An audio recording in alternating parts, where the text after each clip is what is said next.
Hi everyone, welcome back to our cooking podcast. I'm Anna. And I'm Emily. And today we're going to be cooking vodka pasta with meatballs. But most importantly, we're here to talk about transformation. Can someone truly change their life? Specifically, we're looking at Salvatore Polizzi, a former member of organized crime who now presents himself as a reformed figure online. Yeah, because while he presents himself as reformed, we can't ignore his deep involvement in organized crime. So today, we're going to be analyzing whether his online presence is genuine or strategic rebranding. Welcome to the Mafia Menu. Okay, so we have our pasta, and while our water boils, we're going to talk about the entering of Sal into the Mafia. So Sal has a very interesting upbringing. His mom left him at a very young age with various family members, so he bounced around between uncles and aunts and grandparents, all sorts of things. He had him and his sister and his brother, and throughout this time, his uncle, who primarily took care of him, was also having some mafia ties, so it became very relevant in his life at a very young age, and so he learned things from his uncle. But within that time, throughout having some various minimal crime issues, he decided to enter into the Marines. And once he was in the Marines, he realized that it wasn't really for him. He kind of had some health issues, but then kind of turned into some violence issues, seeing as he has a pretty troubled childhood. So he was eventually released from the Marines and ended up being put on leave. Once he was out of the Marines, he kind of did various jobs, had a pizza shop, things like that, and his uncle sent some mafia people to kind of start talking with him, and this is how he kind of began his transition into petty crimes, into more organized crime based, was through his uncle. Right, so what Emily said is really important because his early involvement in organized crime can be interpreted as just shaped by his environment and social pressure and not just his own individual choice. However, he didn't just participate, he moved up within the organization, which shows a long-term commitment to this lifestyle.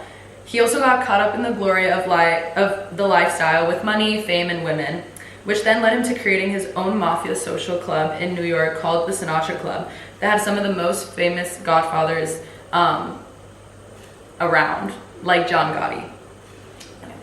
Yeah, that's really interesting. I think seeing all of his ties just kind of makes me wonder if he really is remorseful after doing all of that, you know?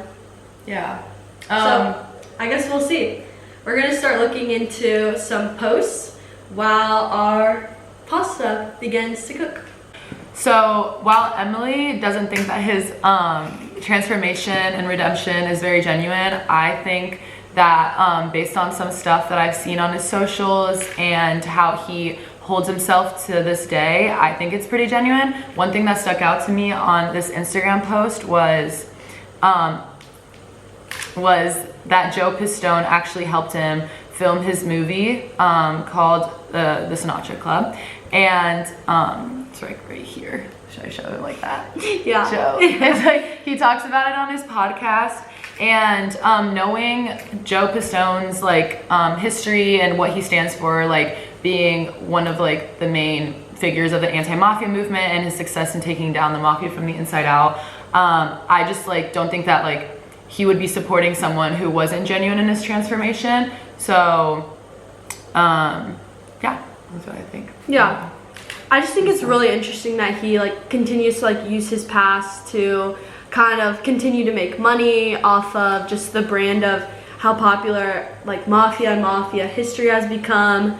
In a post that I saw of his, he says, "I knew all the real life Goodfellas."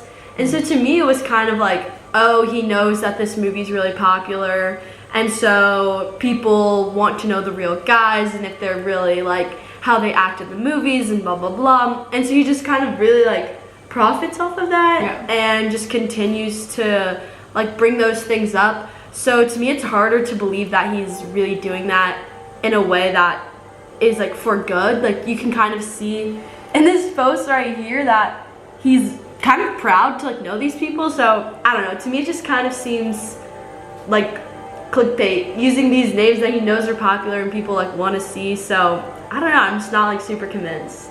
Yeah, no, I totally understand that. I think that definitely could be seen as clickbait, but in a sense that maybe it's also to draw people in to then like teach people lessons and warn others at the same time, because unfortunately I think that's the stuff that draws people in, but then he kind of uses it to you know, like teach people like that this is like his life had consequences to it. And this other post I saw that it was like, it's captioned I got set up, and unlike a lot of other mobsters that continue to work in jail or like come back to like the same lifestyle, he captioned this in his caption. He was like, this was the last time that I got caught, because he used this and managed to like change his life to then work for the FBI, which is also highlighted in this podcast episode with this post. And I think this is just aligns with like that idea of like that he rehabilitated himself or changed himself, and like uses this experience then to like educate others instead of like glorify his crime. Wait, yeah, like, the caption right here, I don't know if you can see, but it's like captioned like I got set up, but then in the caption it kind of says that he talks about like, you know, the consequences of his life.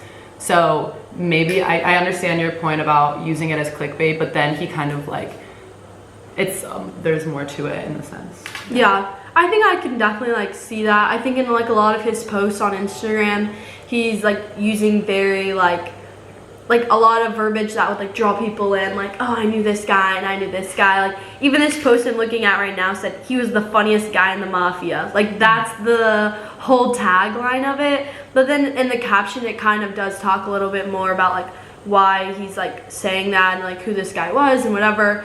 But I just think it's very like, he's targeting the media very specifically, of knowing like this is what's gonna draw people into my page, and like they're gonna want to watch my stuff and view my like YouTube and everything. So I think a part of it is, yes, like he's trying to like teach everybody and like have everyone learn from this experience, but a part of it really does kind of seem like, oh, look at me and the people that I know and the things that I've done. So I don't know, just kind of interesting, not necessarily like one way or the other on it. I think, you know, the posts are just kind of very like media based, if that makes sense. Yeah.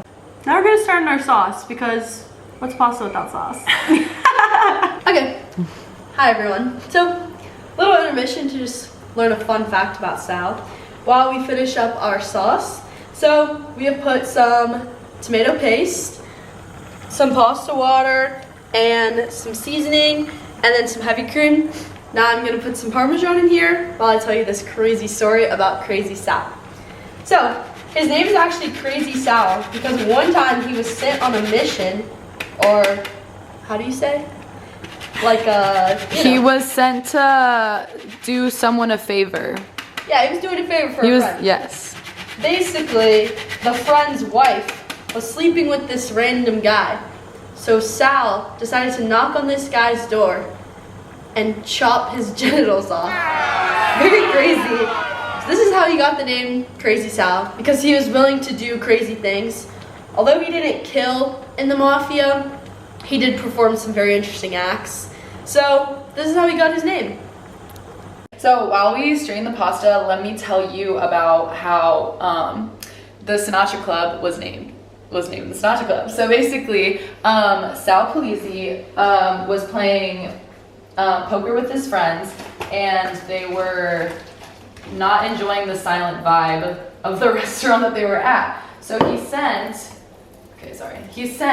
someone to go steal a jukebox, which actually only ended up playing Polish music.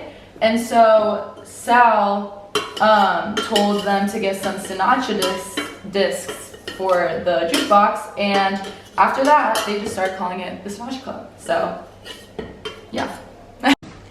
So Emily, have you like read or seen anything else about Sal Polizzi on the media? Yeah, I actually saw this really interesting YouTube video the other day where it's talking about his memoir, Blood and Betrayals. Let me show you. You know, the summary is, I mean, you decided to get out of the life. You were Yeah. done with it. What was it? What was the mob's downfall in your mind? Betrayal and jealousy, mostly jealousy. I had never experienced any jealousy. If I saw something the guy had, I'm going to get that, but I wasn't going to go rip off an old lady or try to get his stuff. I just go get the money myself, figure out how to get it, whatever it was, if it's a Piaget watch or a Porsche. I mean, I had all that stuff. After a while, it didn't really mean anything, all of that. You know, I was searching for something else and didn't know what it was. I was with a woman. We were kids when we got together. So after I did 19 years with her, then I found a young lovely. A young lovely. I was 22 years older than her, and I had 2 kids with her, but that really never worked, you know.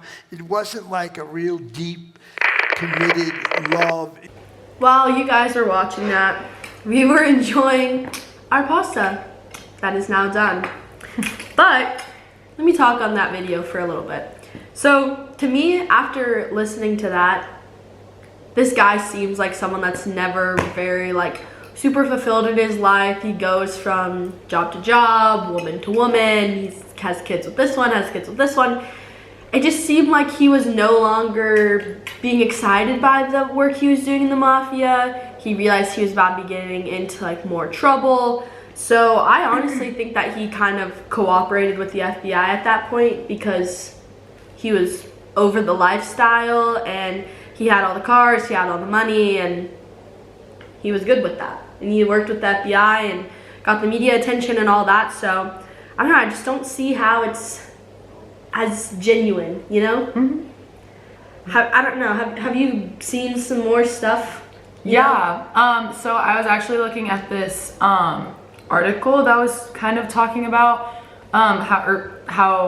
it was like an interview written into an article where he talked about his past life and why he changed and like what like was the cause of it. And actually there was one part where it said that he had to put his life behind him so that his 2 teenage sons wouldn't follow in his footsteps.